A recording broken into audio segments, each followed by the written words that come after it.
Headline post में आपका स्वागत है। आप देख रहे हैं खबर का पोस्टमार्टम। मैं हूं वसीम रज़ा खान। क्योंकि हम खबर नहीं दिखाते, केवल करते हैं खबर का पोस्टमार्टम।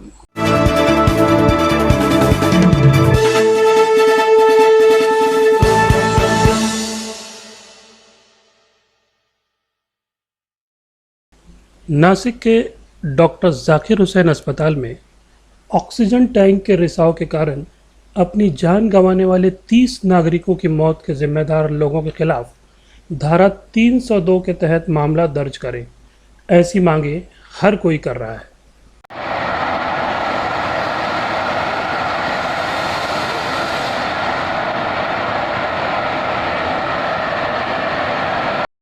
और केवल इसलिए कर रहा है कि उसने दुर्घटना का या तो सामना किया है या वहां की बिगड़ी स्थिति को अपनी आंखों से देखा है। एक और लोगों को मुख्यमंत्री पर भरोसा भी है और दूसरी ओर प्रशासन की लापरवाही और बेईमानी पर गुस्सा भी।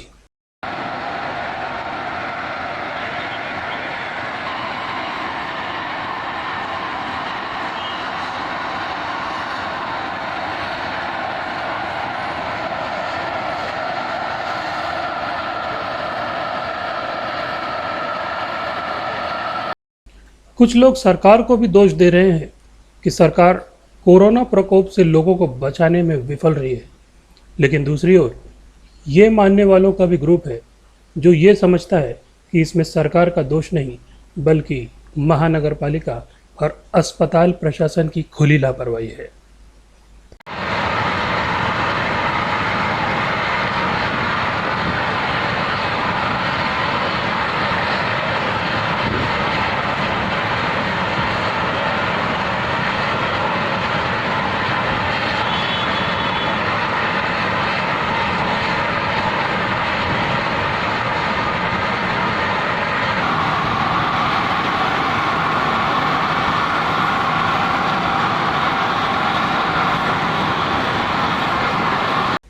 विधायक नवनीत राणा का एक वीडियो आया है जिसमें वो याद दिला रही है कि भंडारा में पहले भी ऐसी दुर्भाग्यपूर्ण घटना हुई है।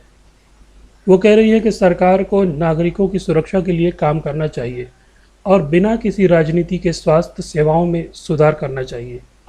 मरीजों के रिश्तेदार पीड़ित हैं, मरीजों की भारी भीड़ है। ठाकरे सरकार को नागरिकों को समर्थन देना चाहिए और कोरोना के रोगियों के साथ साथ उनके रिश्तेदारों की स्थिति को भी समझना चाहिए। आज जे नाशिकमध्ये दुपारी जी घटना झालेली आहे सरकारी हॉस्पिटलमध्ये ऑक्सिजन लीक झाल्यामुळे आज 11 महिला आणि 11 पुरुषांनी आपला जीव गमावलेला आहे।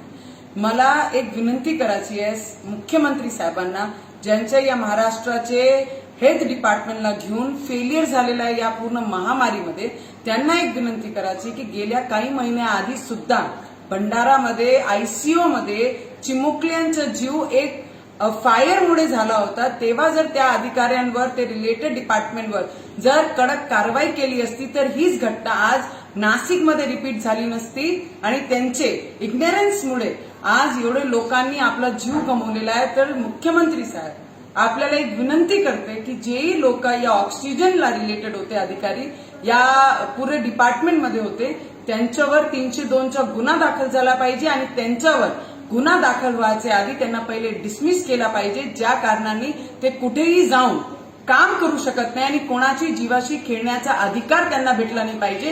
त्यांच्यावर कडक कारवाई झाली पाहिजे।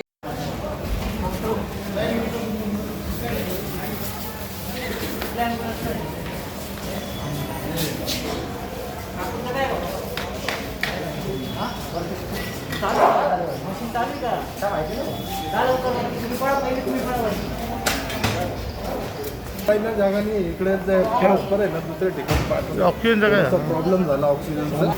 चला इकडे जाऊ। तुझी आम्हाला आली की सर बाकी ठीक आहे, चल बाकी जास्त वेळ लागा का?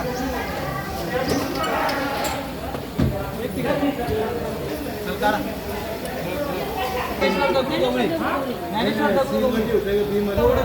वरती तिसऱ्या फ्लोअरला ते आहे ना आपली साहेबांची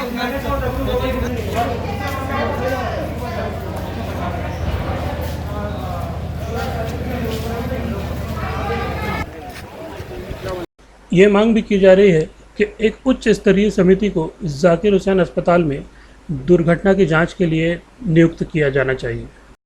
नासिक जिले के पालक मंत्री छगन भुजबल ने नासिक का दौरा किया। नासिक महानगर पालिका के जाकिर हुसैन अस्पताल में ऑक्सीजन रिसाव के कारण हुए हादसे में गुरुवार की शाम तक 30 मरीजों की जान चली गई, जबकि कोरोना फैल रहा है और लोग संकट से जूझ रहे हैं। ये घटना बहुत दुर्भाग्यपूर्ण है और छगन भुजबल ने केवल दौरा किया और मरने वालों के साथ सहानुभूति दिखाकर चले गए। हाँ, 5-5 लाख देने की घोषणा भी हुई, लेकिन शायद कोरोना संकट के दबाव में वो भी दब जाए।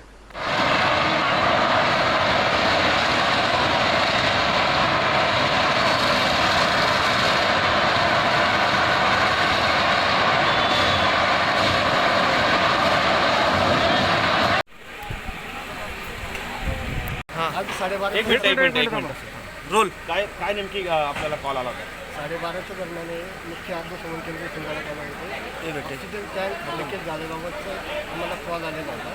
त्याप्रमाणे आपले नाशिक मुख्यालयातील पहिली नंतर त्याबरोबर मी घटनास्थळी दाखल झालो। त्यावेळेस ते टँकर ऑक्सिजन सिलेंडरमध्ये भरण्याचं काम चालू।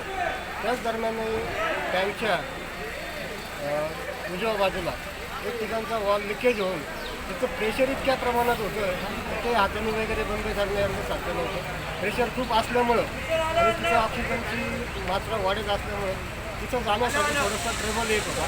इतना तो अच्छा हुआ कि पालक मंत्री समय पर पहुंच गए।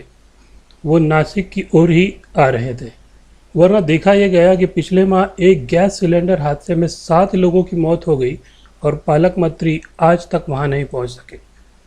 शायद उनकी नज़र में वो बड़ा हादसा नहीं था। भीड़ भाड़ के दौरान पूर्व सांसद समीर भुजबल, नगर आयुक्त कैलाश जाधव, चिकित्सा अधिकारी डॉक्टर बापू साहब नागरगोजे, डॉक्टर अवेश पालोड, रंजन ठाकरे सहित चिकित्सा अधिकारी और कई पदाधिकारी भी दिखाई दिए।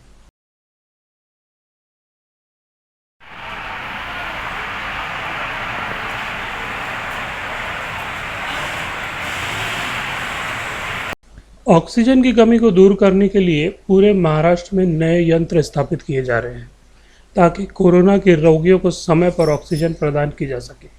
लेकिन जब नासिक में डॉक्टर जाकिर हुसैन अस्पताल में ऑक्सीजन टैंक से ऑक्सीजन लीक होने लगी तो हाहाकार मच गया।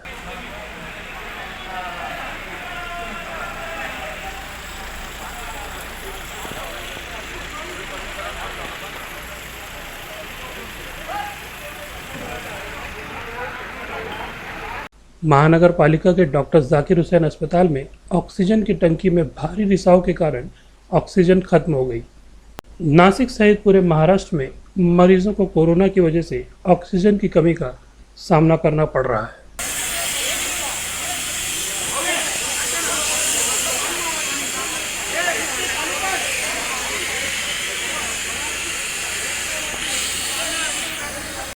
इस सरकारी अस्पताल में ऑक्सीजन टैंक में ऑक्सीजन एक बड़े टैंकर के माध्यम से भरी जा रही थी। हमारे संवाददाता ने वीडियो प्रदान करते हुए कहा कि जैसे ही ऑक्सीजन टैंकर ने ऑक्सीजन लीक करना शुरू किया, यहाँ मौजूद मरीज उत्तेजित हो गए और लोग घबराहट के मारे भागने दौड़ने लगे।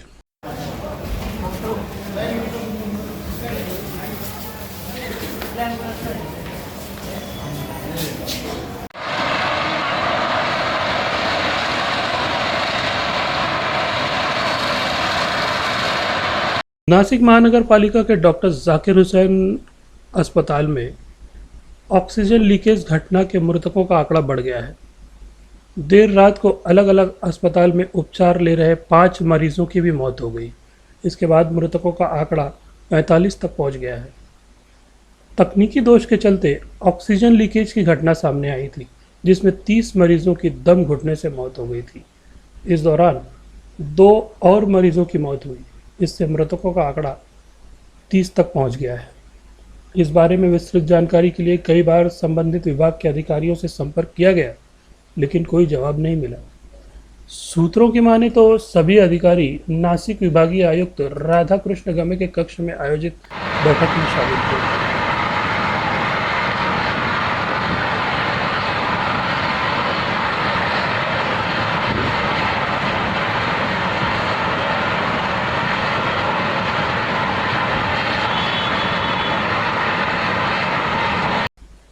इस घटना में मरने वालों की संख्या घटना से जोड़नी है या फिर अलग बतानी है, इस बारे में विचार विमर्श शुरू था।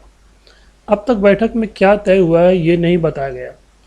ये केवल हादसा था या एक सोचा समझा ऑपरेशन जिसे दुर्घटना बनाने की कोशिश हो रही है।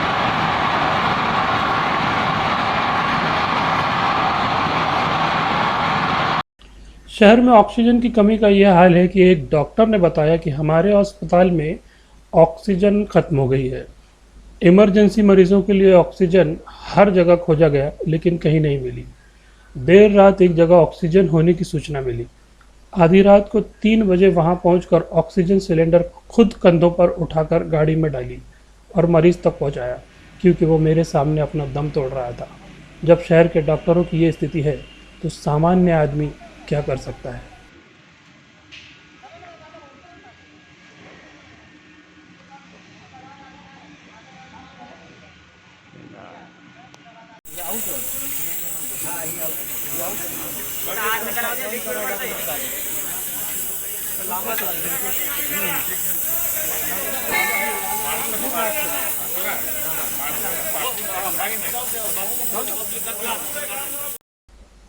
इन दिनों जिले में ऑक्सीजन की मांग 140 मीट्रिक टन तक पहुंच गई है और उत्पादन केवल 87 से 88 मीट्रिक टन है। ऑक्सीजन उत्पादक भी कमज़ोर पड़ रहे हैं क्योंकि तरल ऑक्सीजन उन्हें नहीं मिल रहा है। अस्पताल संचालक अब हर कीमत पर ऑक्सीजन लेने के लिए तैयार हैं, जो उन्हें मिलने वाली जगहों से मिल सकती है, लेकिन ऑक्सीजन की मांग का 50% भी उपलब्ध नहीं है। अगर समय पर ऑक्सीजन न मिले तो मरीजों को मौत का खतरा है। कई अस्पतालों में मरीज ऑक्सीजन की कमी से पीड़ित हैं। अगर यही हालत बनी रही तो कई मरीजों की मौत हो जाएगी। हर अस्पताल प्रशासन में एक ड्योरा सिलेंडर या कुछ जंबो ऑक्सीजन सिलेंडर एक बैकअप योजना के रूप में आरक्षित है। हालांकि आरक्षित स्टॉक का भी उपयोग किया जा चुका है क्योंकि ऑक्सीजन 2-3 दिनों से कहीं नहीं मिल रहा है। अब तो प्रशासन ये विचार करने के लिए भी मजबूर है कि अगर समय पर ऑक्सीजन उपलब्ध न हो तो क्या होगा। चिकित्सा क्षेत्र भी मांग कर रहा है कि प्रशासन को तुरंत ऑक्सीजन प्रदान करना चाहिए, लेकिन चिकित्सा विभाग कहीं सरकारी आदेशों से बंधा है तो कहीं मरीजों को बचाने की कश्मकश में गिरफ्तार है। पूरे नासिक जिले में इन दिनों 60% कोरोना के मरीज ऑक्सीजन पर निर्भर कर रहे हैं। कोरोना के मरीज दिन ब दिन बढ़ते जा रहे हैं। गंभीर रूप से बीमार रोगियों की संख्या भी अधिक है। हर कोविड अस्पताल में लगभग 60% रोगियों को ऑक्सीजन की आवश्यकता होती है। वेंटिलेटर पर मौजूद मरीज को अन्य 10 मरीजों से ज़्यादा ऑक्सीजन की ज़रूरत होती है। इन सभी रोगियों को हर दिन पर्याप्त ऑक्सीजन प्राप्त करने की आवश्यकता होती है।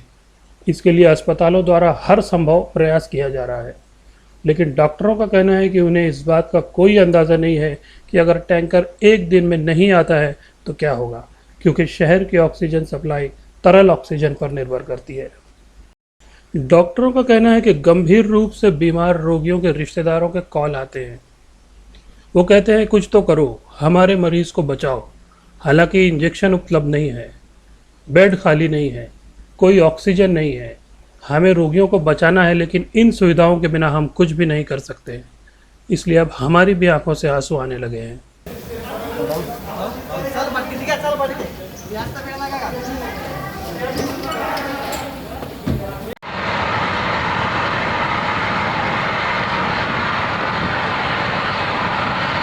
रोगियों के रिश्तेदारों की भीड़, नर्सों और कर्मचारियों की भीड़, जितनी जल्दी हो सके मरीज तक ऑक्सीजन सिलेंडर ले जाने का प्रयास, इस दिल दहलाने वाली घटना से पूरा नासिक शहर दहल गया है। बुधवार को दोपहर करीब 12:15 बजे के आसपास अचानक इलाके में चीख पुकार शुरू हो गई। एक साथ सैकड़ों लोगों के एक साथ बोलने और चिल्लाने से पता नहीं चल रहा था कि कौन क्या बोल रहा है। ऑक्सीजन की कमी के कारण मरीजों की मौत की खबर और नागरिकों की आवाज़ सुनाई दे रही थी। रिश्तेदारों को सांत्वना देने की स्थिति सभी को बेचैन कर रही थी। धीरे धीरे पुलिस के दस्ते इकट्ठा